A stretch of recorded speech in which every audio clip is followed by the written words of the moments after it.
que nós vamos falar sobre a ordem de prioridade nos relacionamentos. Por que que os relacionamentos, por que que o teu casamento tem que vir numa prioridade acima dos teus filhos? Por que que você não pode deixar com que todo o amor que tem dentro do teu peito, todo o amor que tem com você, vá só para o seu filho? Porque isso também pode atrapalhar o teu filho, isso também pode ser um problema para o teu filho. Então, por que que nós devemos colocar nossos maridos no lugar prioritário do que os nossos filhos?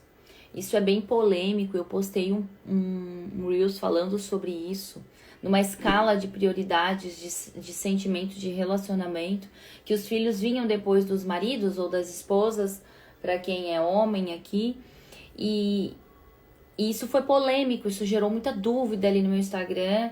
Teve pessoas que se posicionaram contra, teve pessoas que se posicionaram a favor, mas eu quero te dizer que eu não estou aqui para falar de opiniões, eu não estou aqui para falar do que eu penso, eu estou aqui para falar do que está escrito. Se você acredita em Deus, se você crê que Deus é o Senhor da tua vida e que Ele tem uma sabedoria superior à tua, significa que o que Ele escreveu é irrevogável, não volta atrás e traz verdade. Então, esse fundamento, ele tá na Bíblia. E eu quero trazer assim de uma forma mais doce, mais calma, para que vocês entendam por que que dentro de um relacionamento os filhos não podem ser colocados na frente desse relacionamento, porque a tendência é muito forte desse relacionamento acabar. Inclusive nós tivemos um comentário lá no meu Reels falando que não existe ex-filho, mas existe ex-marido. Onde que está escrito que existe ex-marido na Bíblia? Eu gostaria de saber qual foi a instrução que Deus nos deixou para lidar com o ex-marido. É uma pergunta que fica uma incógnita. Não existe ex-marido na Bíblia. Se não tem instrução, ou seja, na criação do mundo não era para existir ex-marido. Isso foi algo que o homem trouxe, né? E por que que o homem trouxe? Tudo que começa errado tem uma tendência a continuar errado e dar errado. Lá em Gênesis 27, aliás, Gênesis 2, 20 e 24, por exemplo, está escrito que deixará o homem, o seu pai, a sua mãe, se juntará à sua mulher e dela fará uma só carne. O que acontece hoje na modernidade? Um homem e uma mulher, eles não se casam, eles se juntam. Eles se juntam por quê? Porque tem medo. Eles não sabem se vai dar certo. Então eles já casam com um sentimento para ver se vai dar certo.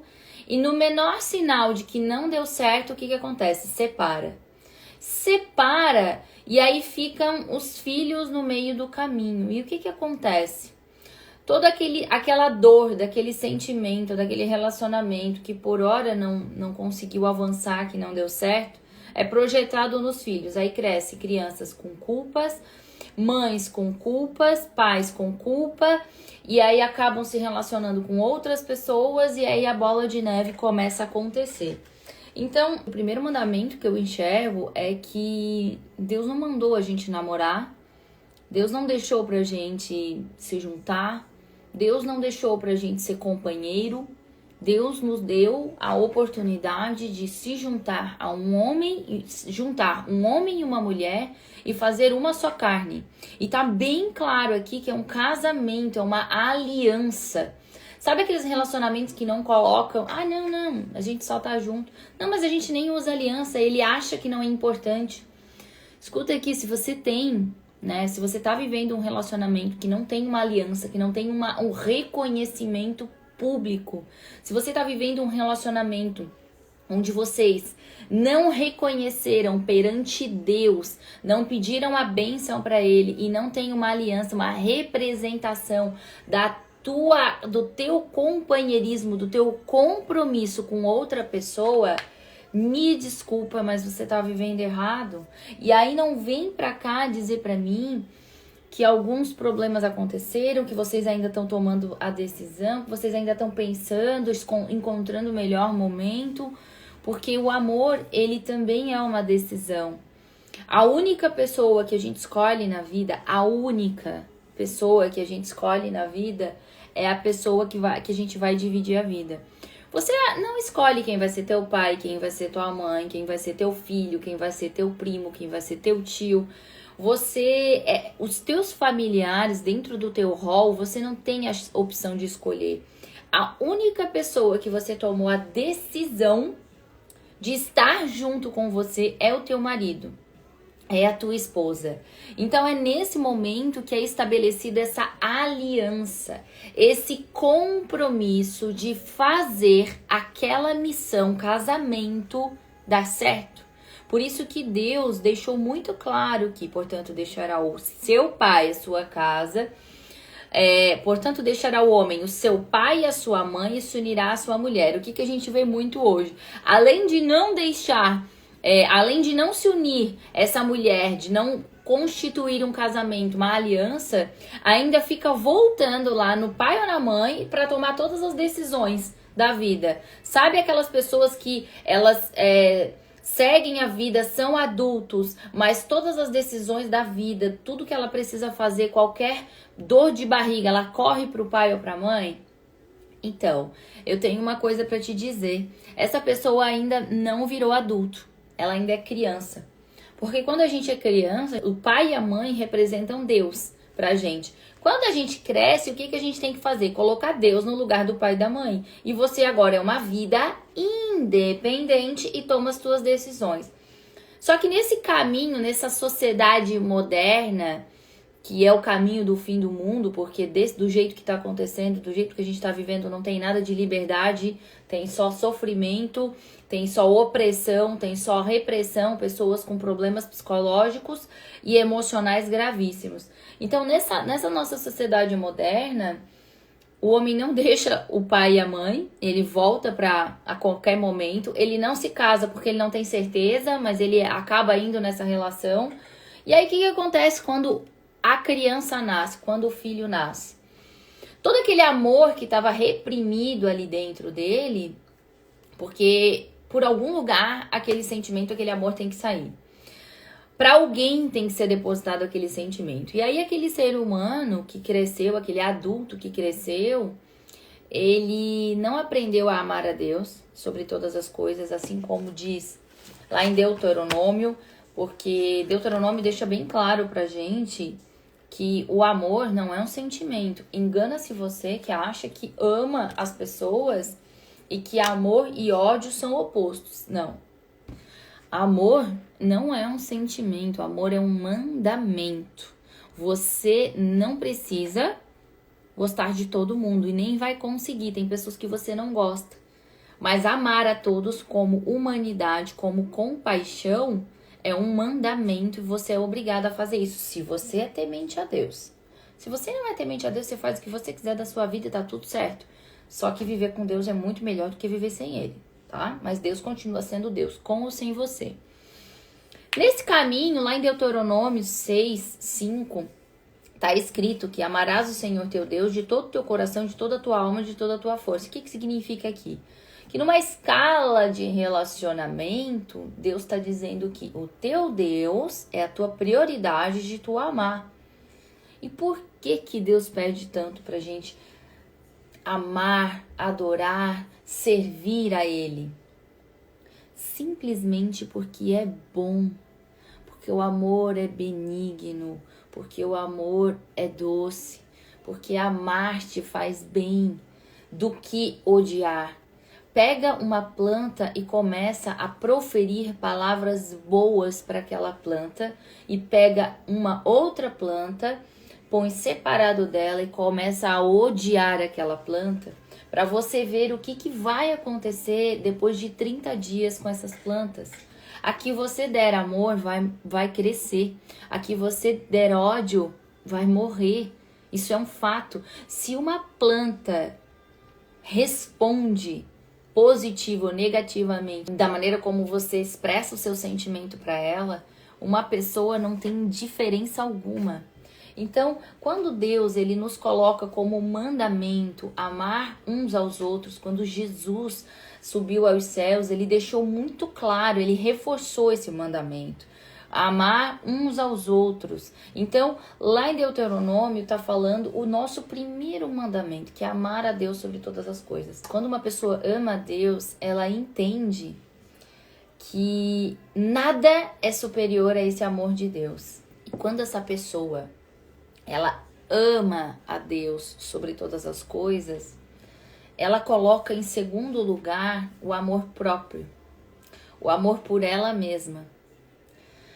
E aí quando ela entende que o amor próprio é na realidade amar tudo aquilo que Deus faz, e como somos criaturas de Deus, como somos filhos de Deus, você aprende a se amar. Não é o que você está vendo no espelho. Você tem que amar quem você é. Você tem que amar a natureza que Deus te fez. Você tem que aprender a se curtir, a ter a sua intimidade com você mesma. Para depois, em terceiro lugar, como está escrito lá em Efésios, eu sou bem apaixonada pelo livro de Efésios, onde Deus fala, marido, lá em Efésios 5:25, marido, amai vossa mulher como também Cristo amou a igreja e a si mesmo se entregou por ela, para santificar, purificando-a com a lavagem da água pela palavra, a fim de apresentá-la a si mesmo, igreja gloriosa, sem mácula, nem ruga, nem coisa semelhante, mas santa e irrepreensível. O que quer dizer isso aqui, gente? Marido, amai vossa mulher como também Cristo amou a igreja.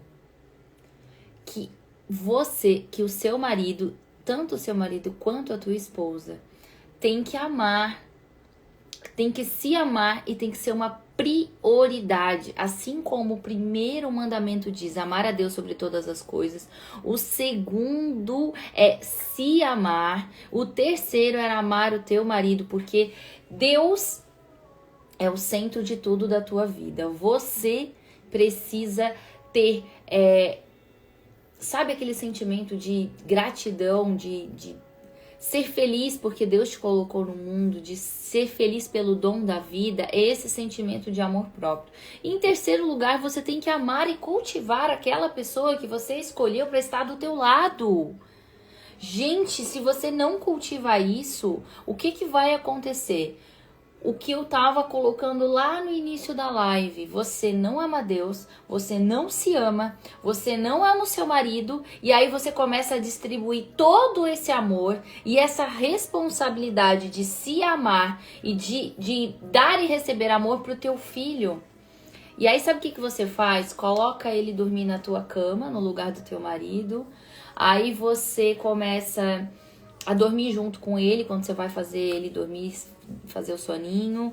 Aí você começa a esquecer do teu momento íntimo com o teu marido, você começa a esquecer de dividir como foi teu dia com o teu marido, se importar com o teu marido. Você não consegue mais admirar ele, porque o que acontece nesse tipo de relacionamento? É tanto amor, é tanta prioridade que você sufoca e que você controla, a ponto de que você não permite nem que o seu marido seja pai. Porque tudo tá no seu controle, porque seu filho é sua prioridade. Se tirar ele de você, o que fica? Nesse caminho, eu vejo muitas mães, muitas mentoradas que chegam até mim, tristes, sobrecarregadas e querendo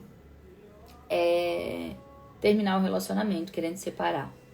Eu vejo, por exemplo, eu tava conversando com uma mentorada e assim, ó, engana-se você que acha que teu filho não tá vendo a tua ausência de relacionamento com teu marido. Mas é o maior engano que você pode ter contra você mesmo. Porque o teu filho tá percebendo tudo o que tá acontecendo entre vocês. A criança ouve, entende, interpreta e tira suas próprias conclusões. Quer você queira, quer não. Sabe aquela historinha de fala baixo? Ou fala mais baixinho enquanto tá uma roda de adultos e a criança tá brincando? Você acha que o teu filho não tá escutando, mas ele entende tudo. Olha esse exemplo de uma mentorada minha. Ela colocou pra mim que o filho dela começou a cobrar mais intimidade do casal. Ai, pai, beija a mãe. Na hora de sair do carro, de deixar ele na escola. Beija a mãe, mas beija como namorados e tal. A criança tem 4 anos, 3, 4 anos. E aí eu assim, tá, mas é tu que vai dirigindo ou é o teu marido? Daí ela assim, não, meu marido vai dirigindo e eu vou sentada atrás com o meu filho. Eu só não entendi. Não, eu vou sentada atrás com o meu filho, porque eu tenho medo que aconteça alguma coisa com ele. Se ele precisar de mim, eu tô ali. Tudo bem. Pode acontecer, eu não sei como é que funciona, eu não tive filhos ainda. Pode acontecer, deve ser, né, uma insegurança da mãe de primeira viagem, ir ali atrás com o filho. Mas também tem aquelas mães que de repente são sozinhas e que não conseguem fazer isso, que são obrigadas, se veem numa situação obrigatória. Mas se você tornar uma exceção à rotina da tua vida, só nessa posição, nessa dinâmica de dirigir, de todas as vezes teu filho ir crescendo e ver que você fica sempre atrás e a prioridade é ele, é natural ele entender que o pai e a mãe não tem mais um relacionamento. E o que você está gerando no seu filho inconscientemente, uma culpa pela existência dele. Porque se não fosse ele, vocês estavam mais unidos, mais juntos. Isso é muito comum, gente. Isso vem, assim, ó, crianças que cresceram com essa super proteção, é nítido ver o comportamento delas. Primeiro que começa a testar os teus limites. A criança sempre vai testando os teus limites para ver se tu gosta mais dela, para ver se tu quer mais ela, para ver se toda a tua atenção tá para ela. Segundo, quando ela vai crescendo e vai tomando consciência, isso vai ficando pesado demais para ela. E a tendência desse tipo de criança, a tendência desse tipo de comportamento é bastante rebeldia na vida adulta, é bastante repulsa do pai ou da mãe, é desprezar aquele que super protegeu e supervalorizar aquele que desprezou. É muito comum, sabe? Porque ela teve tanto de um lado e faltou tanto do outro que ela só queria um pouquinho do outro que faltou. Veja se não é comum isso. O pai despreza, deixa a família e a criança é apaixonada pelo pai. Isso é muito comum. Então, nesse caminho, a gente vê muitas das mães que colocam os filhos como prioridade, que esquecem de si, que esquecem de dar limites, que a criança... eu tinha uma outra mentorada que era assim, ó. O pai dela ia dar banho, mas ela não conseguia tomar banho com o pai. Eu tinha que ficar sentada no vaso enquanto o pai dava banho. Mas eu não entendi se o pai tava ali, que tem responsabilidade sobre a criança, e tu ficava fazendo o que a criança tava coordenando, que era ficar sentada enquanto alguém já tava fazendo a função de dar banho, de limpar ela. Isso não faz o menor sentido, gente. E isso tudo é baseado de uma inconsciência de o medo que você tem de não dar amor suficiente para aquela criança, vem do fato de você não saber o que é amor, de você não entender que tem que se amar também, de você não entender que tem que amar o seu marido. A partir do momento que você entende o que é amor, você não vai agir com esse tipo de comportamento. Você não vai fazer tudo o que a criança quer.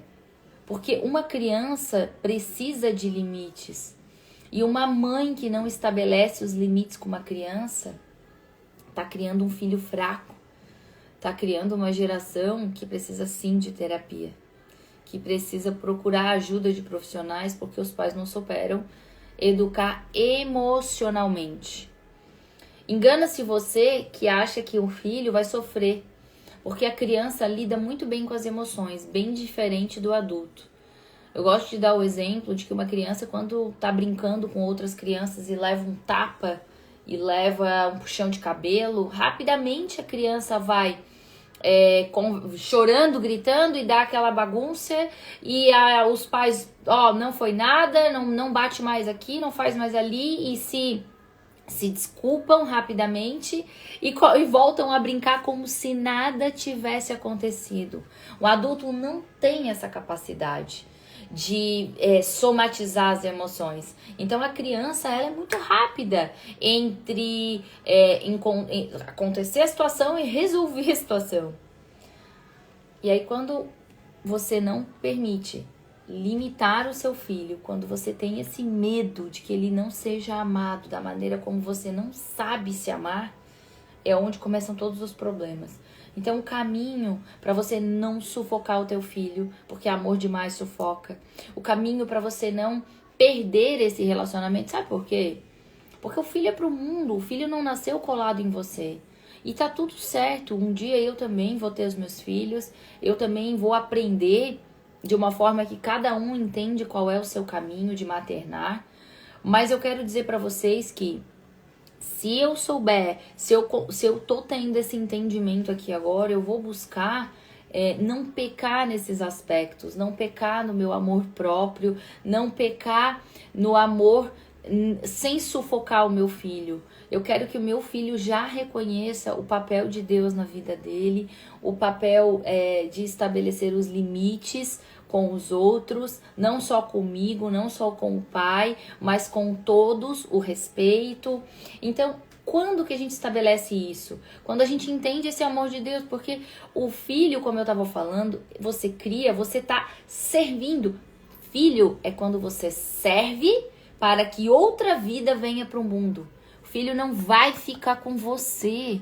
O filho é para o mundo. Qual é o papel, qual é o dever da humanidade? Cresce, vira adulto, forma outra família, cria novas gerações que crescem, vão para o mundo, criam novas famílias, novas gerações e esse é o ciclo da vida. Esse é o sentido da vida. O que é diferente disso está errado. Porque bem falamos no comecinho, eu não vivo de opiniões, eu vivo do que está escrito. E o que está escrito na Bíblia é imutável, não volta atrás. A palavra de Deus é imutável. Então, quando você percebe o que vai acontecer com você que priorizou o teu filho, esqueceu do teu relacionamento, do teu marido, da tua base, o que vai acontecer? O teu filho vai para o mundo e você vai ficar sozinho ou sozinha. Você acha mesmo que Deus te fez para ser sozinha? Você acha mesmo que Deus te fez para trabalhar, criar o teu filho e ele ir embora e você não viver as nuances da vida, as alegrias, o companheirismo, o dividir o fardo da vida, o dividir as alegrias, o dividir as tristezas da vida?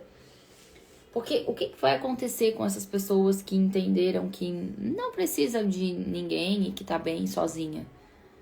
Vai ser um fardo um dia pro filho. Porque no lugar de ter um companheiro que esteja junto com ela, o filho vai se responsabilizar, o filho vai se culpar, o filho vai ficar culpado. Eu já peguei muitos mentorados, homem e mulher, que se sentem culpados porque não sabem o que faz com o pai ou com a mãe, porque nunca casaram, nunca tiveram alguém. E agora fica na dependência de o filho ir no final de semana 2 ou 3 horinhas para tomar um café, para fazer companhia. Não é esse o sentido da vida.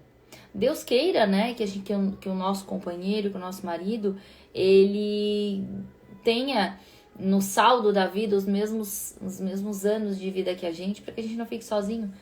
Mas nesse sentido, que culpa vai ter, né, o teu filho de ter seguido a vida dele, de ter vivido e fica você com todo aquele sentimento de pena. E aí, pena não é um sentimento bom, pena é um sentimento horroroso, pena é um sentimento que tu faz te sentir superior ao outro. Então, nessa jornada, gente, na escala de relacionamentos, prioridade é amar a Deus. A tua segunda prioridade é se amar, é amar a você, assim como você ama a Deus. Ou melhor, porque você ama a Deus e você entende que tudo que Ele fez é perfeito, então você aprende a se amar. E depois você começa a amar o teu marido, tua esposa, Terceiro lugar, então, vem o teu marido e a tua esposa. Por quê? Depois vem os teus filhos. Porque ambos estarão servindo para que uma nova vida se crie e vá para o mundo e dê descendência, né? Dê sequência à humanidade. Essa é a lei natural da vida. O que for diferente disso não tá correto e não tá te fazendo bem. Eu até de manhã tava refletindo sobre por que a gente deve, né, amar a Deus. Simplesmente porque amar a Deus é bom. Simplesmente porque o que Deus te faz sentir no teu coração, o que a presença divina, a paz que excede todo entendimento, vem do amor a Deus, né? Como diz lá em Coríntios 3, que fala sobre o amor é paciente, o amor é bondoso, o amor é benigno. E o casamento, a partir desse tipo de amor que nós estamos falando aqui, ele é uma decisão. Além de ser um mandamento, o casamento ele é uma decisão. Você não fica esperando o anjo Gabriel descer na terra e falar: olha, esse é o marido perfeito para tua vida, ou essa é a mulher perfeita para tua vida. Os imperfeitos decidem estar juntos porque entendem que tem compatibilidades, que tem coisas em comum, que tem gostos, apreços, objetivos de vida em comum, planos em comum, rotinas em comum e a partir desse alinhamento, valores em comum, porque se você não colocar os valores que você tem, os valores religiosos, os valores morais, enfim, valores inegociáveis, se você não põe isso na mesa, você acaba se surpreendendo lá na frente. Sabe aquela história, nossa, quando eu casei ele era uma pessoa e agora ele é outra? Não. Quando você casou, você estava cega de paixão e a paixão te faz cegar e faz você não ver os defeitos do outro. A paixão, ela dura de 2 a 3 anos. E aí, nossa, agora ela tá se mostrando outra pessoa. Não, ela sempre foi assim, foi você que não enxergou. Ambos estavam conectados com o sentimento de paixão e não enxergaram que um tinha no outro de defeito. Então, o casamento, além de ser uma decisão, estabelecidos esses valores, ele é para que você se autoconheça. Sabe por quê? Porque dentro de você tem crenças, sombras, amores e dores. Eu gosto de falar muito traduzidamente. Tem dores e tem amores que te conectam com outras pessoas. Tudo que te acontece é conexão.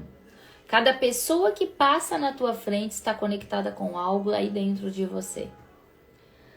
E isso, no casamento, é muito forte. Porque vocês decidiram trocar a vida juntos. Vocês resolveram dividir a vida juntos. Então, dentro do teu marido, dentro da tua esposa, reflete muita coisa que tem dentro de você. E quando você não começa a se arriscar nesse casamento, quando você não entende que vai sim, durante o caminho, aparecer muita coisa difícil para você vencer, mas que essas coisas difíceis que vão aparecer no meio do caminho, essas discussões, esses desentendimentos, nada mais são do que reflexos daquilo que está dentro de você. É muito certo que no primeira desavença você vai querer separar. Só que não foi para isso que Deus criou o casamento. Por isso que na Bíblia não existe nada falando sobre separação. Porque Deus não nos fez para separar.